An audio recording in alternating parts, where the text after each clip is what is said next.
सदर बदर मतबारे नेकपा एमाले र माओवादी केन्द्रबीच विवाद भएपछि भरतपुरको मतगणना रोकियो। भरतपुर महानगरपालिकामा रेणु दाहालको अग्रता कायमै विजय सुवेदीले कति मत ल्याए, रेणु दाहालको कति मत, यसबारे पूरा जानकारी। धनगढी उपमहानगरपालिकाको मेयरमा स्वतन्त्र उम्मेद्वार हमालको अग्रता फराकिलो। बदर मत भने बढ्दो। डडेलधुराको अमरगढीमा कांग्रेस उम्मेद्वार निर्वाचित। हालसम्म देशभर नेपाली कांग्रेसले जित्यो 100 पालिका, नेकपा एमाले 62 र नेकपा माओवादी केन्द्रले 47। झन्झर्यो बालेन भन्दा पछि पर्दै स्थापित र सिर्जना। भरतपुरमा विजय सुवेदी र रेणु दाहालको टक्कर। भरतपुर 4 वडाको मतगणना सकिँदा रेणु दाहाल झिनो मतान्तरले अगाडि। के कति मतले अगाडि छिन्, यसबारे सम्पूर्ण जानकारी। पोखरा महानगरमा धनराज आचार्यले लिए फराकिलो मतान्तर, एमालेलाई धुलो चटाउँदै। काठमाडौँमा बालेन शाहको अग्रता कायमै हल्लियो। काठमाडौँ बालेन शाहले 10,000 नजिक पुग्दा केशव स्थापितले बल्ल 5,000 कटाए। 5,000 को अन्तर। सिर्जना सिंहले कति मत ल्याइन्, यसबारे सम्पूर्ण जानकारी। दाङको तुलसीपुर सत्रमा आज मतदान हुँदै।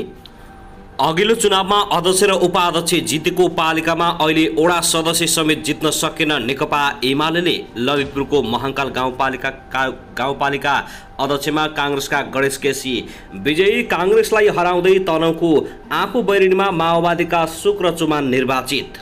समाचार सङ्कलन गर्न गएका पत्रकारमाथि प्रहरीले गर्यो कुटपिट। दैलेखमा तनावग्रस्त प्रहरी, सर्वसाधारण र पत्रकार घाइते। घिसिङ गाउँपालिकामा नेकपा एमालेको विजयी। अन्ततः 6 घण्टा लुम्बिनीमा बिताएर स्वदेश फर्के भारतीय प्रधानमन्त्री नरेन्द्र मोदी। अरुण 4 आयोजना निर्माणका लागि प्राधिकरण र सज्जल बीच समझदारी पत्रमा नेपालद्वारा हस्ताक्षर। अन्ततः लामो समयको पर्खाइपछि भैरवा अन्तर्राष्ट्रिय गौतम बुद्ध विमानस्थल सञ्चालनमा आयो। जजिरा एयरलाइन्सको जहाज गौतम बुद्धमा अवतरण गरिसके गरियो भव्य स्वागत। कक्षा 11 र 12 को परीक्षामा बसेका विद्यार्थीहरूलाई निकै ठुलो खबर। एसईको नतिजा कहिले आउँदैछ, यसबारे सम्पूर्ण जानकारी। कक्षा सञ्चालन कहिलेबाट हुँदैछ, पाठ्य पुस्तक अझै छाप्न बाँकी। एकमतले हारजित भएको भन्दै नेपाली कांग्रेस र एमालेका कार्यकर्ता बीच भयो कुटाकुट। 6 जना घाइते। दार्चुलामा विजय जुलुसमा जान लागेको हाइस दुर्घटना हुँदा 3 जनाको घटनास्थलमै मृत्यु। साताको 2 दिन बिदा। विश्वविद्यालयका क्याम्पसमा लागू नहुने पल शाह प्रकरणबारे आयो ठुलो खबर। कहिले छुट्दैछन्, यसबारे सम्पूर्ण जानकारी। अब हेर्नुहोस् पूरा समाचार।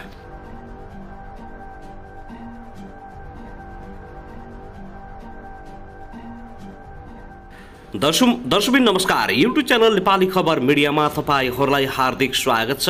यदि हाम्रो च्यानललाई अहिलेसम्म सब्स्क्राइब गर्नुभएको छैन भने सब्स्क्राइब गरी नजिक रहेको बेल आइकन दबाई हामीसँग जोडिनुहोला।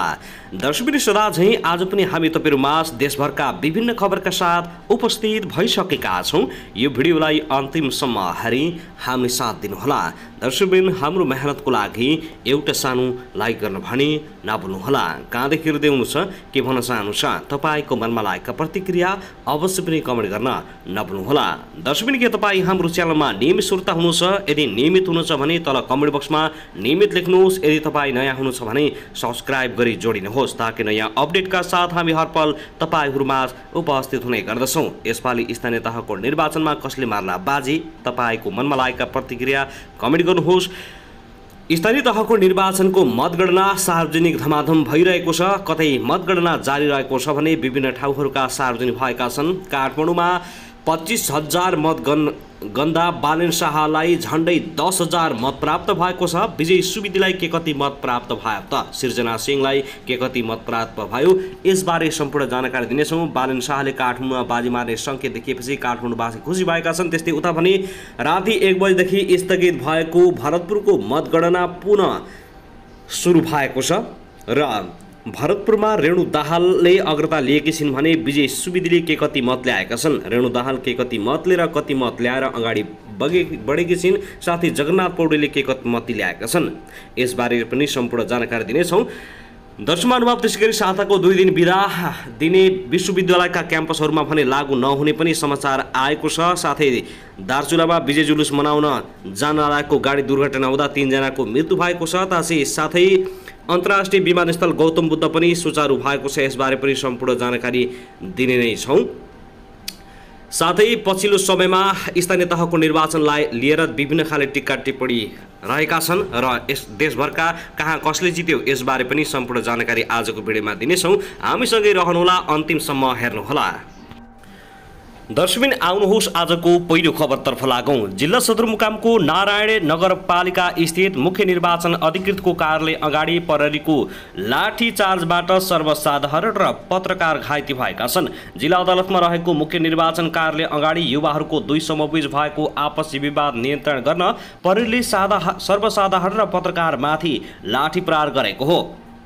युवाहरूले प्रहरीमाथि ढुङ्गा प्रहार गरेपछि नेपाल प्रहरी र सशस्त्र प्रहरीले मत परिणामको पर्खाइमा रहेको सर्वसाधारण र मुख्य निर्वाचन कार्यालयमा मत परिणामको समाचार सङ्कलनका लागि गएका पत्रकारमाथि लाठीचार्ज गरेको छ। लाठीचार्जबाट 2 जना पत्रकार सहित नारायण नगरपालिका 7 की डिलमाया साहाई लगायत सर्वसाधारण घाइते भएका छन्। लाठीचार्जबाट नेपाल पत्रकार महासङ्घ दैलेखका उपाध्यक्ष महेन्द्र सापकोटा र रेडियो नेपालमा कार्यरत भीमबहादुर सिजापति घाइते भएका छन्। घाइतेहरूको स्थानीय मेडिकलमा उपचार भइराखेको छ। यता युवाहरूको ढुङ्गा प्रहारबाट नेपाल प्रहरी र सशस्त्र प्रहरी पनि घाइते भएको दैलेख प्रहरीले जनाएको छ। दर्शकबिन त्यसैगरी आउनुहोस् अब अर्को खबरतर्फ लागौँ। काठमाडौँ महानगरको मेयरमा स्वतन्त्र उम्मेद्वार बालिन शाहले निरन्तर अग्रता कायम राखेका छन्। मङ्गलबार बिहानसम्मको मत परिणाम अनुसार बालिन शाहले 9614 मत प्राप्त गरेका छन्। दोस्रो स्थानमा रहेका नेकपा एमालेका केशव स्थापितले भने 5157 मत मात्र पाएका छन्। अहिलेसम्म वडा नम्बर 1 र 2 को मतगणना सकिएको छ भने 3, 4, 5, 6, 31 र 32 वडाको मतगणना भइरहेको छ। मतगणना सकिएका वडा नम्बर 1 र 2 मा बालिनले क्रमशः 783 र 1220 मत पाएका छन्। यी 2 वडामा स्थापितले 665 र 728 मत पाएका थिए भने सिंहले 451 र 497 मत पाएका थिइन्। मतगणना जारी रहेका 3, 4, 5 र 6 वडामा अहिलेसम्म बालिनले क्रमशः 1566, 1826, 822 र 369 मत पाएका छन् भने 31 मा 951 र 32 मा 2077 मत प्राप्त गरिसकेका छन्। काठमाडौँवासीहरूलाई यो निकै खुसीको खबर पनि बनेको छ।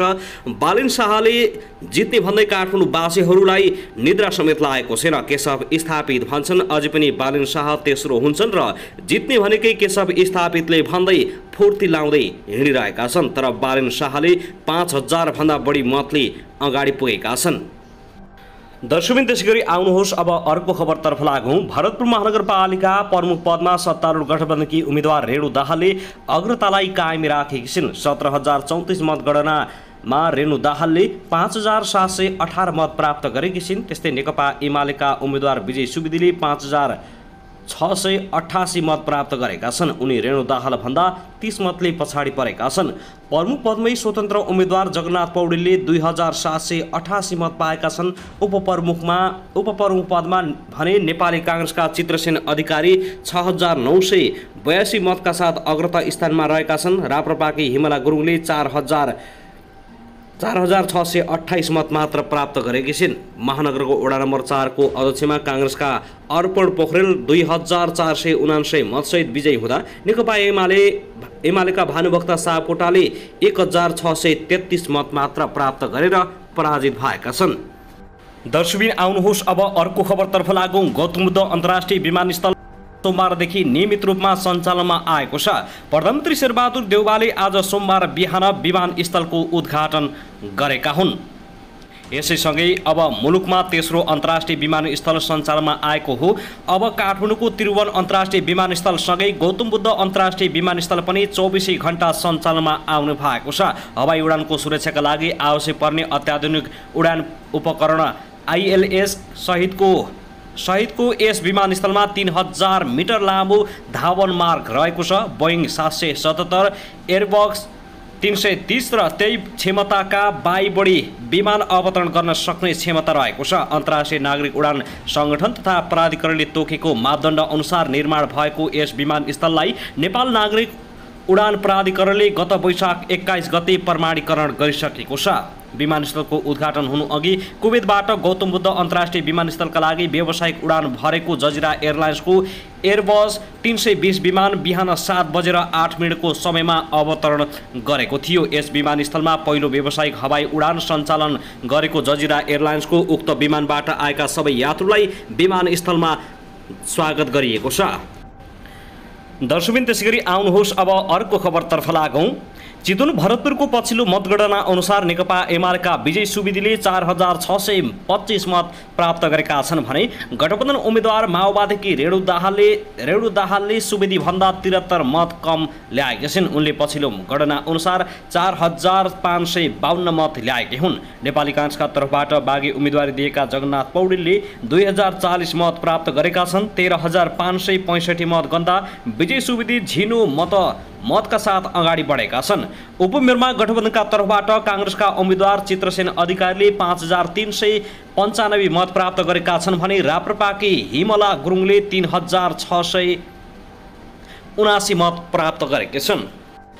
दर्शकबिन त्यसैगरी आउनुहोस् अब अर्को खबरतर्फ लागौं। देशभर स्थानीय तहको मतगणना जारी छ, तर सबैको ध्यान भने चितवन र काठमाडौँको महानगरमा रहेको छ। काठमाडौँमा बालेन शाहले तहल्का पिटेका छन् भने चितवनमा विजय सुवेदी र रेणु दाहालको प्रतिस्पर्धा चलिरहेको छ। आम जनमानसहरूलाई चितवनको भरतपुरमा निकै ठुलो नजर गएको छ। प्रचण्डले यदि रेणु दाहालले नजिते देश दुर्घटनामा जाने धम्की दिएपछि चितवन भरतपुरमा सबै देशवासीहरूको नजर जानु स्वाभाविक पनि मानिन्छ।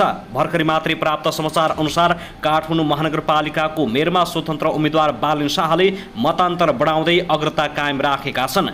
निर्वाचन आयोगले आज सोमबार दिउँसो 1:30 बजेसम्म दिएको जानकारी अनुसार नेकपा एमालेका केशव स्थापितको भन्दा 2942 मत बढी ल्याएर शाहले अग्रता कायम गरेका छन्। सोमबार मध्याह 12 बजेसम्म 2875 मतले स्थापितलाई पछि पार्दै शाहले अग्रता लिएका थिए। गत 30 वैशाखमा भएको स्थानीय तह निर्वाचनको मतगणना 31 वैशाखमा सुरु भएदेखि नै शाहले अग्रता कायम राख्दै आइरहेका छन्।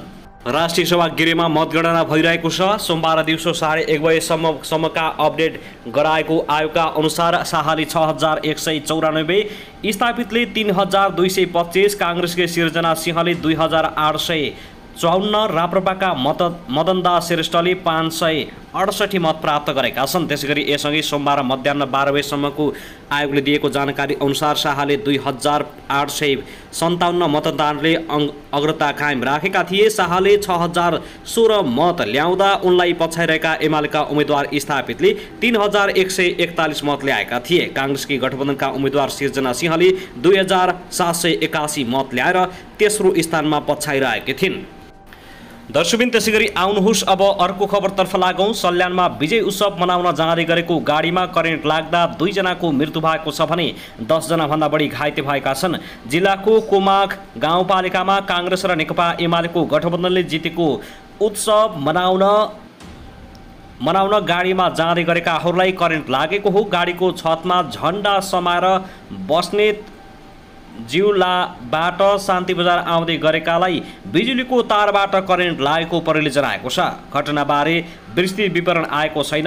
रागे चौर प्रहरीका अनुसार छतमा बसेकाहरूले विद्युतको तारले छुँदा घटना भएको हो। घाइतेहरूलाई रुकुम चौर हजारी अस्पताल लगिएको छ। मृतकको पहिचान भने अझै खुल्न सकेको छैन। त्यसैगरी आउनुहोस् अब अर्को खबरतर्फ लागौं। दार्चुलामा हाइस दुर्घटना हुँदा 3 जनाको मृत्यु भएको छ। विजय जुलुसमा सहभागी हुने कार्यकर्तालाई लिन जान लागेको C1 ज 277 नम्बरको हाइस महाकाली राजमार्ग अन्तर्गत शैल्य शिखर नगरपालिका 6 मा दुर्घटनामा परेको हो। सोमबार बिहान 9:30 बजे भएको दुर्घटनामा परि घटनास्थलमै 3 जनाको मृत्यु भएको जिल्ला प्रहरी कार्यालय दार्चुलाका प्रहरी नायब उपरीक्षक प्रतीक विष्टले जानकारी दिएका छन्। चालक प्रकाश सिंह धामी, सहचालक नवीन सिंह धामी र 1 जना पहिचान नखुलेका व्यक्तिको मृत्यु भएको उनले बताएका छन्। मृतकको शव पोस्टमार्टमका लागि जिल्ला अस्पतालमा लगिएको र दुर्घटना सम्बन्धी थप अनुसन्धान भइरहेको दार्चुला प्रहरीले जानकारी दिएको हो। दर्शकबिन त्यसैगरी आउनुहोस् अब अर्को खबरतर्फ लागौं। भरतपुर महानगरपालिकाको मतगणना सोमबार रातिबाट रोकिएको छ। सदर र बदर मतबारे माओवादी केन्द्र र नेकपा एमालेका कार्यकर्ता बीच विवाद हुँदा गणना रोकिएको हो। सर्वपक्षीय बैठक बसेर मतगणना सुचारू गर्ने प्रयास भइरहेको निर्वाचन आयोगका कर्मचारीले बताएका छन्। मतपत्रमा छाप सङ्केतका आधारमा सदर र बदर के गर्ने भन्ने बारे दलका प्रतिनिधिले आपत्ति जनाएपछि मतगणना स्थगित भएको हो। भरतपुरमा सत्तारूढ गठबन्धनको तर्फबाट मेयरको उम्मेद्वार रहेकी माओवादी केन्द्रकी रेणु दाहाल र एमालेका उम्मेद्वार विजय सुवेदी बीच कडा प्रतिस्पर्धा रहेको छ। पछिल्लो मतपरिणाम अनुसार रेणुले 5382 मतका साथ अग्रता लिएकी छिन् भने विजय सुवेदीले 5367 मतका साथ झिनो मतान्तरले पछाडि परेका छन्।